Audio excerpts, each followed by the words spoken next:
बिहे भएको पहिलो रात सबैजना रमाइरहेका थिए, तर म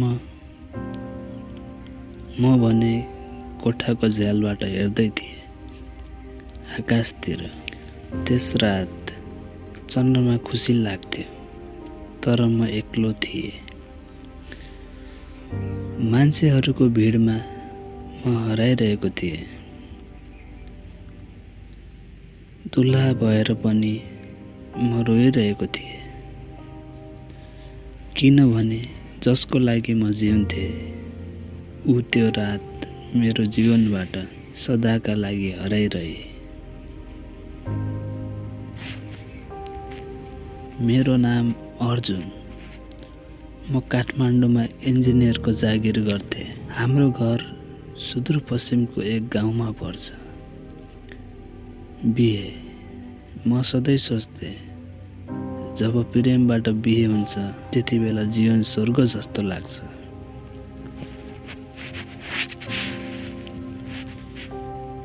उनी सुषमा, मसँग 3 वर्षको प्रेम, एउटै कलेज, एउटै सपना। हामी दुवैसँग बिहे गर्ने बाचा थियो। तर घरको कुरा आयो। घरमा अरू केटीसँग बिहे गर्ने दबाब, अनि मैले हार माने। म सुषमालाई भुल्न खोजेँ, तर ऊ भुलिन। बिहेको मिति तय भयो। घरमा खुसी थियो, तर मेरो मन सुनसान थियो। म मोबाइल हेर्थेँ, कहिलेकाहीँ सुषमाको प्रोफाइल हेर्दै बस्थेँ। उसले अन्तिम म्यासेज लेखेकी थिए, तिमी मेरो होइनौ भने म कसैकी हुने छैन। शुभ विवाह सकियो। बाजागाजा, भिड, नाचगान सब रमाइलो थियो। तर जब रात भयो, जब सबै निदाए, म कोठामा पुगेँ।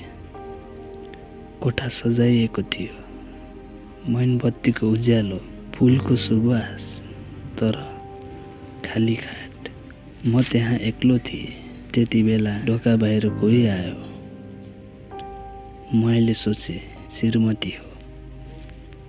ढोका खोले, तर त्यहाँ कोही थिएन। म फर्किएँ। मोबाइलमा मेसेज आयो, तिमी अहिले पनि मेरै हो। म आज पनि तिमीलाई हेर्दैछु, एकै कोठाबाट। मेरो रगत जमेझै भयो। त्यही बेला झ्याल हल्लियो, फुलहरू झरे, अनि मेरो नजर पलङ मुनि गयो। सुषमा, उसले बिहेको अघिल्लो रातै आत्महत्या गरेकी रहेछ। उसले अन्तिम भिडियो पनि छोडेकी रहेछ। अर्जुन, मलाई माफ गर। तिमी बिना म बाँच्न सक्दिन।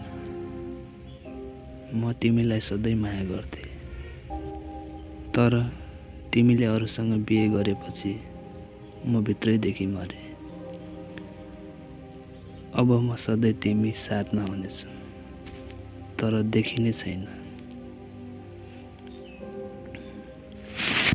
त्यो रात म झ्यालतिर हेरिरहेँ।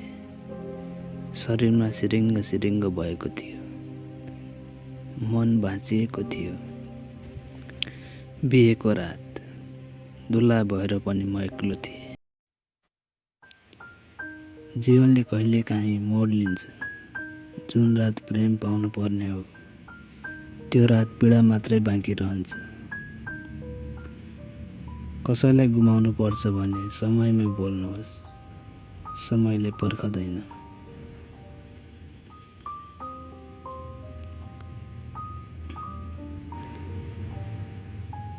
साथीहरू, आजको रोमान्टिक कथा कस्तो लाग्यो?